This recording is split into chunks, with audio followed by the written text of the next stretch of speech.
Question number 5. The area of the rectangle gets reduced by 9 square units if its length is reduced by 5 units and breadth is increased by 3 units. If we increase the length by 3 units and breadth by 2 units, the area increased by 67 units. Find the dimension of rectangle. It means find the length and breadth of the rectangle. बोलता है कि किसी rectangle का area 9 unit reduced हो जाता है, मतलब कम हो जाता है. कब करने पे? यदि उसकी लेंथ को आप रिड्यूस करते हैं 5 यूनिट एंड ब्रेड्थ को इंक्रीज करते हैं 3 यूनिट. वैसे ही यदि आप किसी रेक्टेंगल की लेंथ को 3 यूनिट एंड ब्रेड्थ को 2 यूनिट इंक्रीज करते हैं तो उसका एरिया कितना हो जाता है? 67 इंक्रीज हो जाता है. तो उसके आपको लेंथ और ब्रेड्थ निकालना है. तो एरिया ऑफ रेक्टेंगल क्या होता है? Length into breadth. तो सपोज करेंगे let the length of rectangle is equal x and breadth is equal y. तो क्या एरिया क्या आ जाएगा? एरिया ऑफ रेक्टेंगल क्या होता है? Area of rectangle length into breadth. It means x into y. फिर है हमारे पास में according to the first condition. First condition write करेंगे. यहाँ पे क्या बोला है? फर्स्ट कंडीशन में बोला है कि लेंथ को 5 यूनिट रिड्यूस करना है और ब्रेड्थ को कितना करना है? 3 यूनिट इंक्रीज करना है. तो न्यू लेंथ ऑफ रेक्टेंगल कितनी आ जाएगी? New length of rectangle is equal x minus 5. ये रिड्यूस हो गई. एंड ब्रेड्थ, न्यू ब्रेड्थ कितनी आ जाएगी? y plus 3. एरिया क्या आ जाएगा? Area of rectangle is equal x minus 5 into y plus 3. तो देखिएगा क्या हो जाता है? x minus 5 into y plus 3 करने पे हमारा जो एरिया था क्या था? Area x y. ये कितना यूनिट? 9 यूनिट रिड्यूस हो गया. तब हम इसे सॉल्व करेंगे तो देखिएगा x का मल्टीप्लाई एक्स वाई, x का मल्टीप्लाई 3 से 3x, x का मल्टीप्लाई y का मल्टीप्लाई 5 से 5y माइनस प्लस माइनस 5 3 जा 15 is equal to x y minus 9. तो ये एक्स वाई से एक्स वाई कैंसिल हो जाएगा. यहाँ पे बच जाएगा 3x minus 5y is equal to minus 9 plus 15. तो यहाँ पे आ जाएगा ये 3x minus 5y is equal to ये 9 माइनस 15 6 हो जाएगा और बिग नंबर पॉजिटिव है तो पॉजिटिव. तो ये आ गई इक्वेशन फर्स्ट. फिर बोला है आपको according to the second condition. Second condition के बाद बोला है कि न्यू लेंथ कितनी हो जाएगी? उसने 3 यूनिट को क्या करा है? इसमें इंक्रीज करता है तो x प्लस 3. और ब्रेड्थ कितनी हो जाएगी? ब्रेड्थ में भी इंक्रीज करता है 2 यूनिट. तो न्यू एरिया जो होता है वो क्या आ जाता है? x प्लस 3 और y प्लस 2 का मल्टीप्लिकेशन करने पे उसका जो एरिया था एक्स वाई वो कितने यूनिट इंक्रीज हो रहा था? 67 यूनिट. तो यहाँ पे फिर से आपका मल्टीप्लिकेशन करेंगे x y plus 2x plus 3y plus 6 is equal to 67. Sorry plus x y plus 67. तो ये एक्स वाई से एक्स वाई कैंसिल हो जाएगा. आपके पास में क्या बचेगा? 2x plus 3y is equal 67 minus 6. आपका आ जाएगा 2x plus 3y is equal to 61. ये आ गई आपकी इक्वेशन सेकेंड. तो अब आपके पास में ये इक्वेशन फर्स्ट और ये इक्वेशन सेकेंड है. दोनों इक्वेशन को आप किससे सॉल्व कर लेंगे? क्रॉस मल्टीप्लिकेशन मेथड से सॉल्व कर लेंगे. आपका एक्स वाई की वैल्यू मिल जाएगी और वही है लेंथ इंटू ब्रेड्थ. अब आगे पढ़ना है equation reducible to a pair of linear equation in 2 variables. तो देखिएगा इसमें क्या करना है? In this section we shall discuss the solution of such pair of equation which are not liner but can be reduced to liner from form by making some suitable substitution. We now explain the process through some example. हमको यहाँ पे ऐसी equation पढ़ना है जो liner equation नहीं है लेकिन उनको लाइनर इक्वेशन बना सकते हैं. कैसे? सब्स्टिट्यूट करके, कुछ भी वैल्यू सब्स्टिट्यूट करके. तो देखिए इसकी प्रोसेस क्या होती है. जैसे कि फर्स्ट है हमारे पास में 2/x plus 3/y is equal to 13। तो यहाँ पे देखिए अपॉन के फॉर्म पे है x एंड y वेरिएबल्स।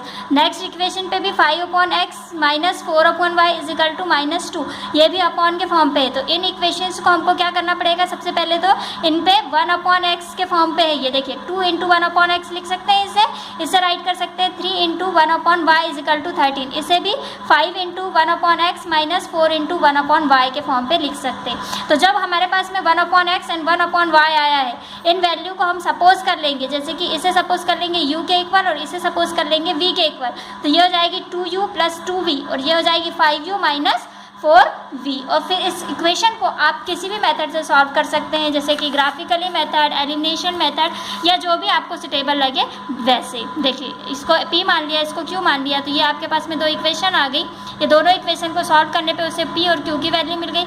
अब p की वैल्यू ये थी और q की वैल्यू ये थी, तो इस तरीके से हमने x और y की वैल्यू इसमें से फाइंड कर लिया। तो एक्सरसाइज का कोई एक क्वेश्चन करके देखते हैं। जैसे कि फर्स्ट क्वेश्चन है आपके पास में 1/2x plus 1/3y is equal to 2 and second equation है आपके पास में 1/3x plus 1/2y is equal to 13/6 है। तो इस इक्वेशन पे देखिएगा, इसको हम राइट कर सकते हैं 1/ या फिर 1/2 into 1/x plus 1/3 into 1/y is equal to 2, ठीक है। और इसे क्या राइट कर सकते हैं, इसे राइट कर सकते हैं 1/3 into 1/x plus 1/2 into 1/y is equal to 13/6। Okay, तो let 1/x is equal to u and 1/y is equal to v। ये सपोज कर लिया, तो ये हो जाएगा 1/2 u plus 1/3 v is equal to. Okay, तो अब इसे सॉल्व करेंगे तो इसका एलसीएम आ जाएगा 2, 3 का एलसीएम आ जाएगा 6 और 3 का यहाँ पे मल्टीप्लिकेशन हो जाएगा तो ये हो जाएगा 3u और 2 का यहाँ पे मल्टीप्लिकेशन हो जाएगा तो ये हो जाएगा 2v इज इक्वल टू 2। तो ये आएगा आपका 3u plus 2v is equal to 6 × 2 6 2 = 12, equation first. वैसे ही आप इसे सॉल्व करेंगे तो ये आ जाएगा आपका 1/3u plus 1/2 v is equal to 13/6। LCM again 6 आ जाएगा आपका 2u plus 3v is equal to 13/6।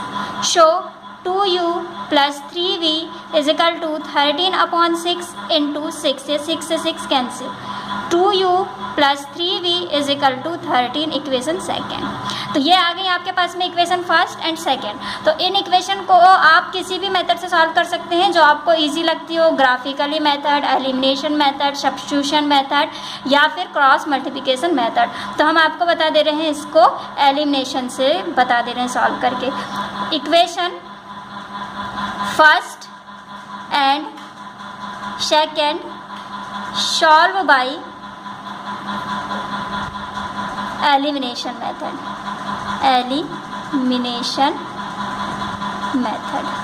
Elimination method से हम बता दे रहे हैं। तो एलिमिनेशन मेथड से क्या करना पड़ेगा, इक्वेशन में यहाँ 3u है, यहाँ पे 2v है, तो इसको 6 बनाने के लिए क्या करेंगे, equation first multiply by 2 and equation second multiply by 3 and subtract तो यह आ जाएगा आपका 2 3 = 6u 2 2 = 4u प्लस 24, ठीक है, 12 2 = इसमें 3 का multiplication 3 2 = 6u 3 3 = 9v is equal 3 3 × 39। तो अब आपका क्या हो जाएगा, ये सब्ट्रैक्ट करेंगे, इसे सब्ट्रैक्ट कर दीजिए यहाँ से। तो ये आपकी फर्स्ट टर्म तो कैंसिल हो जाएगी, ये हो गया plus plus plus plus minus minus, यहाँ आ जाएगा 5v इज इक्वल, ये कितना हो जाएगा plus plus plus plus minus minus, तो 9 - 4 5 और यहाँ आ जाएगा 5, ये माइनस में रहेंगे, कैपिटल नंबर माइनस में तो cancel, v is equal to 3 and now substitute value of v on equation first पे वैल्यू रख देंगे तो क्या आ जाएगी, ये 3u plus 2 into 3 is equal to 12, तो 3u is equal to 12 minus 6, 3u is equal to 6, sorry 3u is equal to 6, तो u इज इक्वल टू 3 2 जा 6, u is equal to 2। And देखिए 1/x इज इक्वल टू कितना माना था, u माना था, तो हमारे पास में 1/x इज इक्वल टू कितना आ जाएगा, 2 आ जाएगा। तो हमारे पास में इसकी वैल्यू कितनी हो जाएगी, अब ये इधर मल्टीप्लाई हो जाएगा, तो x is equal to 1/2 and वैसे ही v इज इक्वल टू 1/3, तो x की वैल्यू 1/u और v की वैल्यू 1/3 आ जाएगी। तो ये आपका आंसर है। तो इसी तरीके से आपको नेक्स्ट क्वेश्चन भी करना है। इसमें क्या करना है, इसमें सपोज कर लेना है 1/√x is equal to u and 1/√y is equal to v, तो क्या आ जाएगा 2u plus 3v is equal to 2, वैसे 4u minus 9v is equal to -1। Equation दोनों आ गई, उसको एलिमिनेशन से सॉल्व कर लेना। फिर क्या आ जाएगा, आपने अंडर रूट में वैल्यू माना है तो वो भी अंडर रूट पे ही आएगी। तो इन क्वेश्चंस को हम कल स्टार्ट करेंगे।